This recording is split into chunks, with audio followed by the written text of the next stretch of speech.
आज का चुनाव महाराष्ट्र के संदर्भ में है। आज का जो प्रेस कॉन्फ्रेंस है वो महाराष्ट्र के चुनाव के संदर्भ में है। आप सभी जानते हैं कल संविधान दिवस था।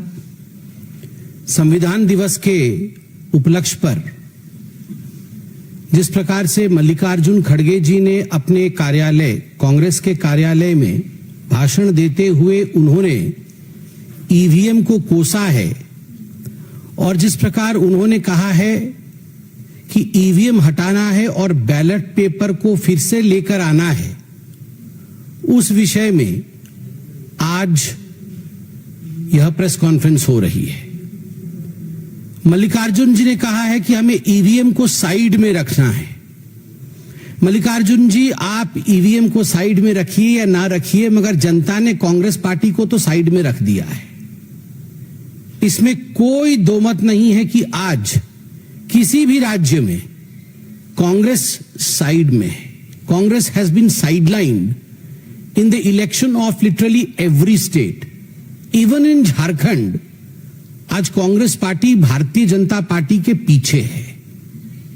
महाराष्ट्र में तो नेस्तनाबूत हो गई है।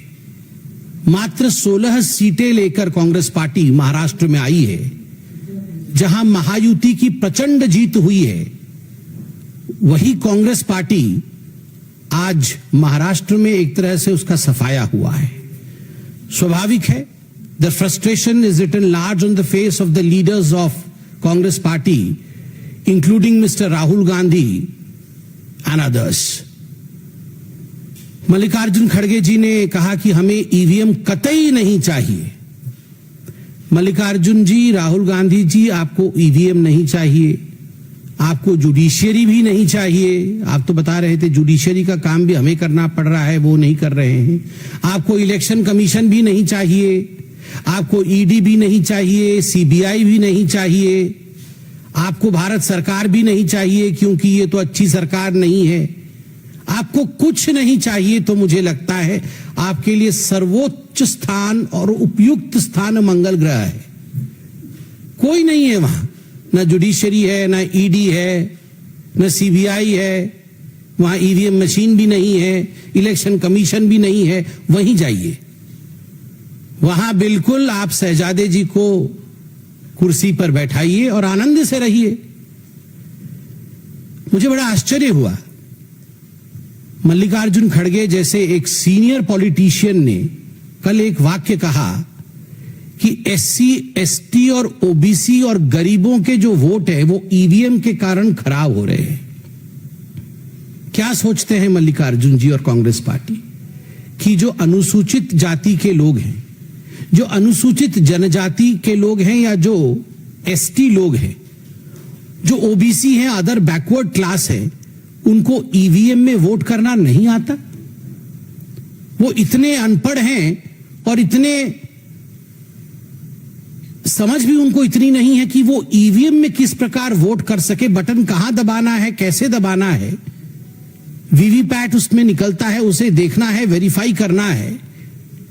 Just because they are SC, ST, OBC and poor, they do not know how to use EVM.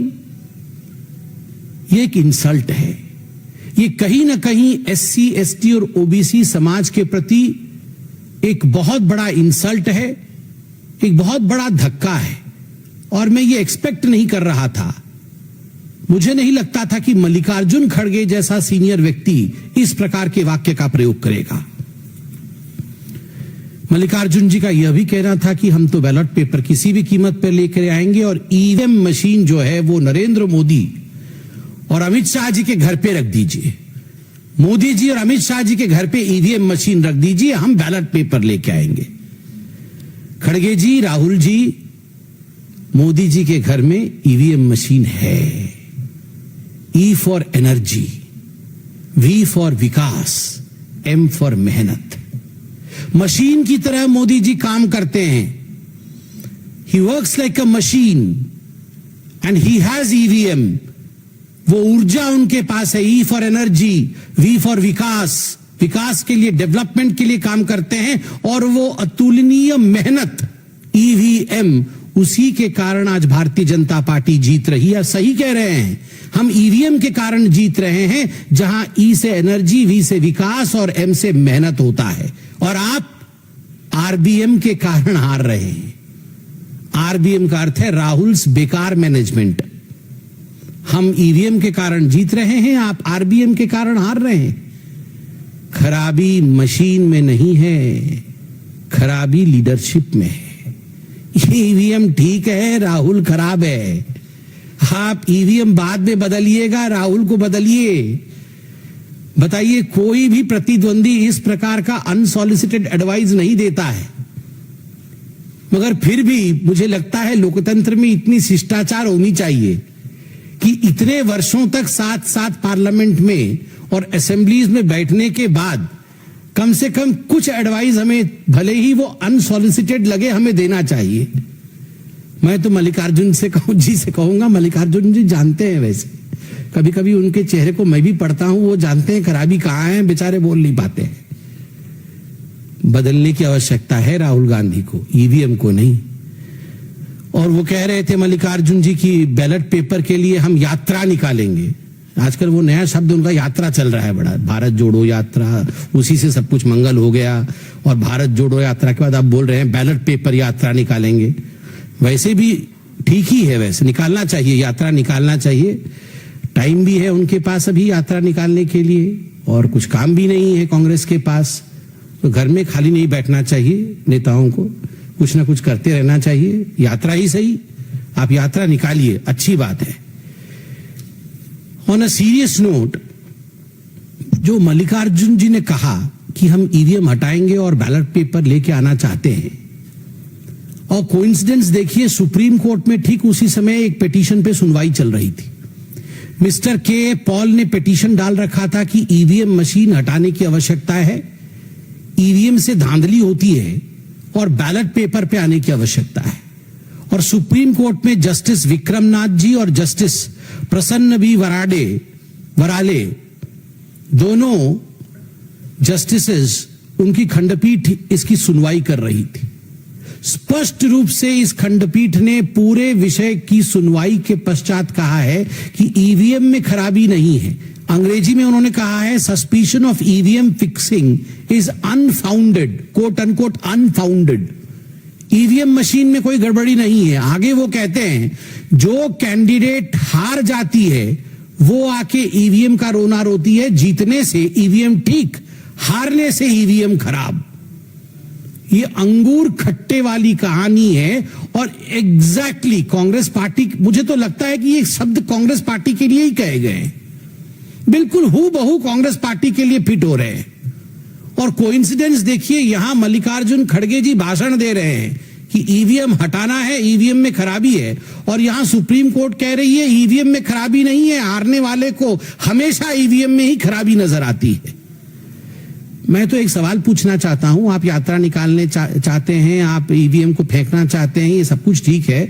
जब 2017 में एक हैकाथॉन हुआ था, इलेक्शन कमीशन ने एक हैकाथॉन किया था कि आइए हम यहां ईवीएम मशीन रखेंगे और सब पॉलिटिकल पार्टी के लोग आके आप हैक करिए, और बहुत पहले से नोटिस जारी किया था कि हैकाथॉन होगा।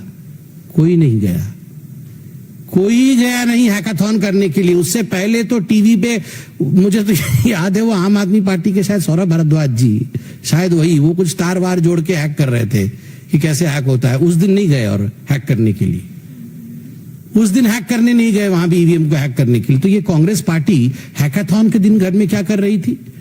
हाँ, विदेश ट्रिप में चले गए होंगे राहुल जी, हो सकता है उस समय खोजने से वो थाईलैंड वगैरह में कहीं होंगे, कहीं ना कहीं होंगे, बाहर ही होंगे, नहीं तो हो सकता है वो जाएंगे। मगर बड़ा आश्चर्य का विषय है, hackathon, you don't take this thing seriously. आप इतने बड़े पॉलिटिकल पार्टी के अध्यक्ष हैं, आप बोल रहे ईवीएम को फेंकना पड़ेगा, बैलेट को लाना पड़ेगा, and when the hackathon takes place no one represents your party in the hackathon to prove what you are saying. Elon Musk ji ने भी ट्वीट किया है, मैं देख रहा था, सीईओ है टेस्ला के, जो जुलाई 4 को हमारी रिजल्ट्स निकलने के बाद, जून 4 को रिजल्ट्स निकलने के बाद लोकसभा के एक आर्टिकल छपी थी कि India count 640 million votes in a single day. तो मस्क जी ने उस पर ट्वीट किया है और हाथ ऐसे देखे कि इमोजी बनाया हुआ है कि उनके एक स्टेट में अभी तक काउंटिंग चल रही है। ये आंतरिक विषय है उनका, उस पर मैं कमेंट नहीं करना चाहूंगा, मगर ही हैज अपलॉडेड कि आप देखिए इतनी बड़ी सिस्टम एक दिन में काउंटिंग कर सकती है, मगर हमारे यहाँ लिमिटेड है, फिर भी हमारी काउंटिंग अभी तक चल रही है। ये भारत के लोकतंत्र की सुंदरता है। इलेक्शन कमीशन ने बार बार आपको इनवाइट किया। 2004-2009 के लोकसभा के चुनाव के नतीजे आपके पक्ष में थे, कांग्रेस पार्टी के पक्ष में थे। ये दोनों चुनाव ईवीएम के माध्यम से हुए थे और इस बार भी 2024 में single largest double digit number में आप आए हैं पहली बार। आप उस समय कितना खुश हो रहे थे, इतरा रहे थे। उस समय तो ईवीएम के खिलाफ नहीं बोल रहे थे जब आपको 99 सीट्स आई थी। सिंगल लार्जेस्ट ऑपोजिशन पार्टी बन के आप उभरे 99 सीट के साथ। उस समय तो सब कुछ ठीक था। और बाकी राज्यों में जब आप चुनाव जीतते हैं उस समय ईवीएम खराब नहीं होता है। मुझे तो बड़ा आश्चर्य लगता है कि आपने हेमंत सोरेन जी के और जेएमएम के जीत को भी कुंद करने का काम किया है। ये अलायंस धर्म नहीं है। आप जो ईवीएम के ऊपर आक्षेप लगा रहे हैं, आपका कहने का तात्पर्य है कि ये जो जेएमएम भी जीती है वह भी कुछ मैल प्रैक्टिसेस के माध्यम से जीती है, ईवीएम खराब था, they don't deserve to win. मुझे लगता है ये अलायंस नीति नहीं है जहां आप खुद अपने अलायंस पार्टनर के ऊपर इस प्रकार हमला करते हैं।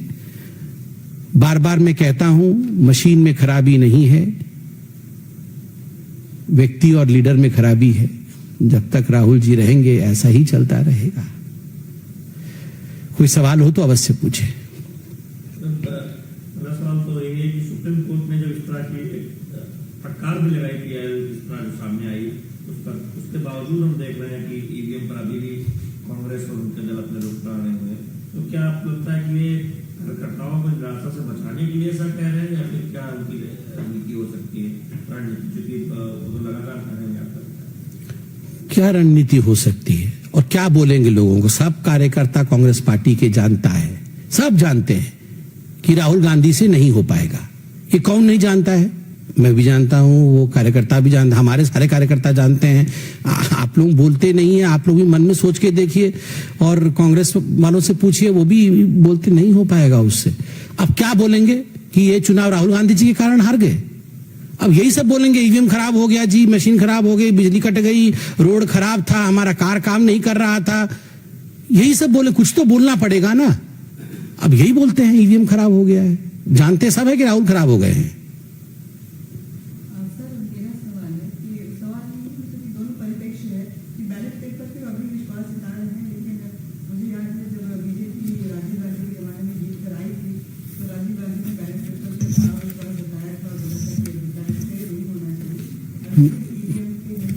मैं तो वो स्टेटमेंट भी लेके आया हूं राजीव गांधी जी का। राजीव गांधी जी ने स्टेटमेंट दिया था बैलेट पेपर के विरोध में। राजीव गांधी जी ने कहा था कि ये 86 सीट बीजेपी को कैसे आ गई, और वो कथन में राजीव गांधी जी का स्टेटमेंट पढ़ देता हूं। सच क्या है, बीजेपी के पिछले पार्लियामेंट में लोकसभा में 86 सीटें आई थी। उनकी 86 सीटें जीतने की ताकत आज तक नहीं बनी।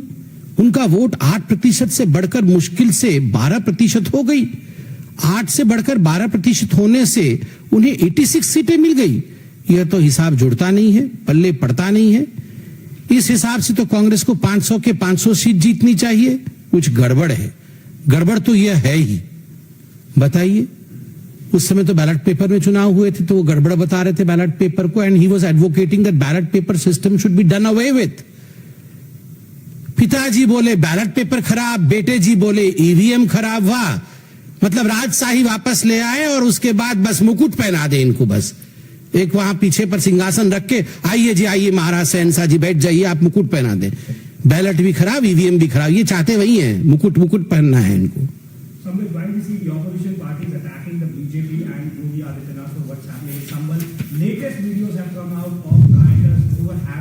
guns in their hand and they were pelting stone at the police, but we see politicization still being done. Rahul Gandhi wants to visit, his SP delegation has also gone there. How do you see this after the new videos have come out? So it's a sensitive issue. It's a very sensitive issue. And I would wait for the investigation to be complete. I would in fact appeal to everyone that no one should politicize the issue, because whatever we are seeing today, these are recorded. The evidences are present in the public domain. As you stated right now, we can see things in public domain. So let the investigative agencies complete their work. दूध का दूध और पानी का पानी हो जाएगा. देखिए, जहां तक आपने संभल के विषय में सवाल पूछा है, मेरा बड़ा स्पष्ट मानना है कि इस पर किसी प्रकार की राजनीति नहीं, इस पर इन्वेस्टिगेशन चल रही है और हम सबको इन्वेस्टिगेशन के नतीजे का इंतजार करना चाहिए. और भारतवर्ष में संविधान का राज है. स्वाभाविक रूप से जो लोग इसके पीछे रिस्पॉन्सिबल हैं, जिनके कारण ये हुआ है, उनको बख्शा नहीं जाएगा. Sabir ji, we are seeing in Bangladesh situation is very tense. Hindus are being attacked, their houses are being attacked. What can be done on the part of Indian government, and how BJP in fact would want to take this issue forward? See, as far as Bangladesh and as far as arresting of a monk also, a revered monk also in Bangladesh is concerned, the foreign ministry has issued a statement, has given a statement to which Bangladesh also has reacted. I believe as a political party, I would refrain from making any statement since the government of India has already made a statement. We ditto the stand of the government of India. लेकिन यूनुस सरकार ने बोला है कि ISKCON जो है वो एक रेडिकल इंस्टीट्यूशन है जो कि वो धर्म मार्ग फैलाती है और कट्टरवाद फैलाती है. So we all know the truth, but still I would not be drawn into the kind of fight between two countries. The two countries have exchanged notes, they have exchanged statements, and we all stand by the rightful statement issued by the MEEA of India. Maharashtra की राजनीति में कुछ बोलेंगे जिस तरह से आज शिंदे ने कहा कि बीजेपी पीएम मोदी और शादी साइड है, हमें कोई दिक्कत नहीं, जन सरकार में हम शेयर. देखिए, यह विषय महायुति का है, उनके बीच मीटिंग का है. उस विषय से मैं अनभिज्ञ हूं. स्वाभाविक रूप से वो मैंडेट मेरे पास भी नहीं है कि मैं उस पर कमेंट करूं. मैंने भी अभी माननीय शिंदे जी के प्रेस कॉन्फ्रेंस को सुना. शिष्टता, शालीनता और भद्रता के शब्दों को उन्होंने बहुत अच्छे से पिरोया है, हम सब ने सुना है. और इस विषय पे जब तक बैठक इत्यादि नहीं होती है, मुझे लगता है हम अभी इस विषय से अनभिज्ञ हैं.